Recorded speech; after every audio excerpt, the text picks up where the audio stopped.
Bonjour à tous, aujourd'hui je vous retrouve pour la présentation de la meilleure alternative au Stream Deck d'Elgato qui reprend les fonctionnalités ainsi que le design. Le Stream Deck que je vous présente c'est celui de la marque Mirabox, mais avant de passer à la présentation, n'oubliez pas de vous abonner à la chaîne si vous voulez d'autres présentations de ce genre de produit, comme le clone de l'Apple Watch Ultra que vous allez pouvoir retrouver déjà sur ma chaîne.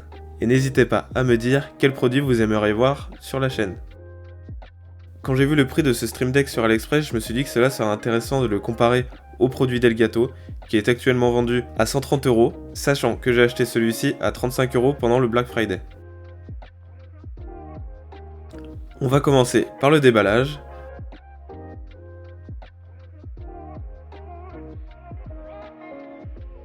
Tout d'abord, à l'intérieur de la boîte, on va avoir le Stream Deck.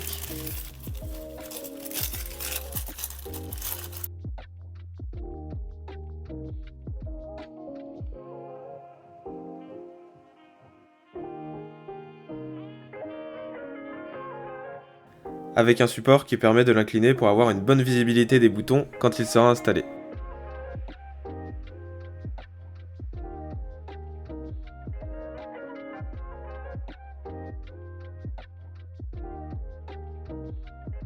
Ensuite, la notice en chinois et en anglais. Ce Stream Deck est équipé de 15 touches et il a en plus un écran d'affichage juste ici pour afficher différentes informations que je vous montrerai dans la suite de la vidéo.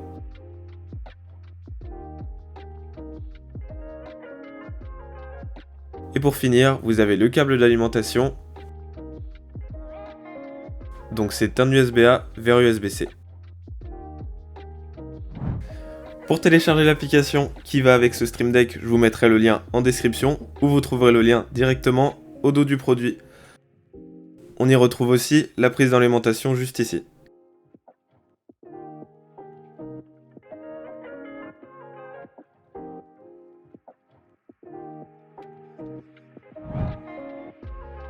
Alors on se retrouve sur mon bureau, on va ouvrir l'application dédiée après l'avoir téléchargée. J'ai déjà commencé à configurer le Stream Deck. Vous avez tout d'abord sur la droite les scènes à configurer. Il y a ma scène principale où j'ai mis tous les raccourcis vers mes scènes secondaires. La première scène secondaire est dédiée aux différents raccourcis Windows et raccourcis clavier. Vous pouvez les modifier ou en rajouter. Vous avez des raccourcis pour zoomer ou dézoomer par exemple. La deuxième est pour les sites que je consulte le plus souvent. Si je retourne sur la scène principale et que j'appuie sur cette touche, elle m'ouvre la scène des sites fréquemment utilisés. Si je veux aller sur Amazon par exemple, j'ai juste à appuyer sur le bouton associé et le site s'ouvre instantanément.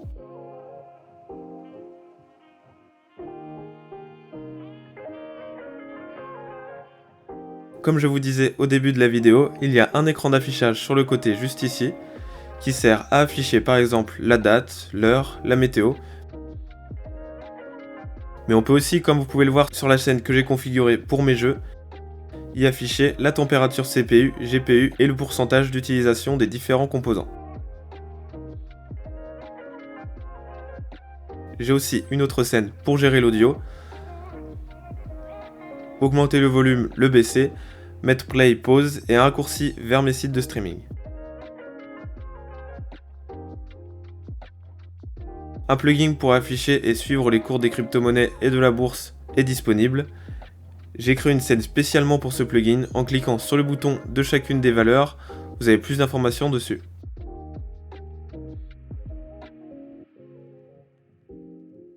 En haut à gauche de l'application, vous trouverez la boutique. Il y a des plugins classés par catégorie, audio, social, jeux, finance et plein d'autres. Une catégorie icônes où vous avez des packs d'icônes préinstallés. Personnellement, j'ai téléchargé des icônes directement sur un site internet dédié pour avoir des icônes de meilleure qualité.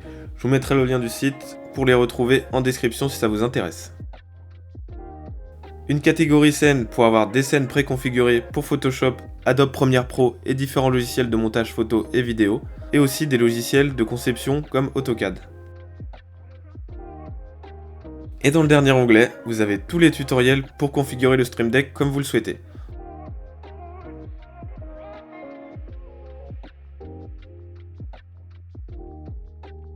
On On peut voir qu'il est configurable pour faire du sim racing, pour allumer les phares, clignotants et toutes les options d'un jeu de simulation auto.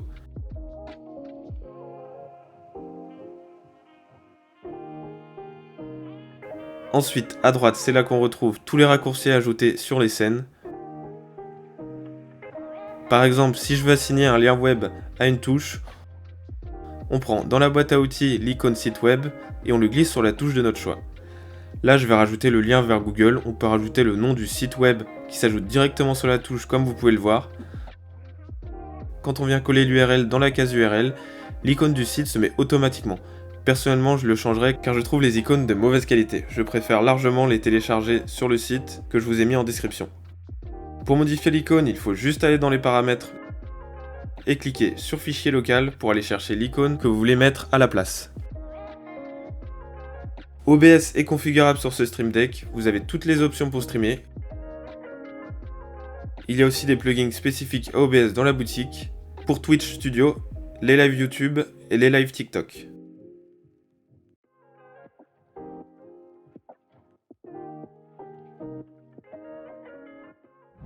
Ce Stream Deck pour son prix est de très bonne qualité, il correspond à toutes mes attentes en termes de qualité et de fonctionnalité. Pour 100 € de moins que celui de la marque Delgato, je vous le conseille fortement, vous retrouverez le lien pour le commander en description. Si vous avez aimé la vidéo, n'hésitez pas à vous abonner pour des futures présentations et tests. J'ai récemment acheté les CMF Buds Pro 2 de la marque Nothing, dites-moi si une vidéo sur ces écouteurs vous intéresse, ou proposez-moi d'autres produits que vous souhaiteriez voir sur la chaîne. Je vous laisse sur des images du produit, je vous remercie d'avoir regardé la vidéo et on se revoit bientôt, salut!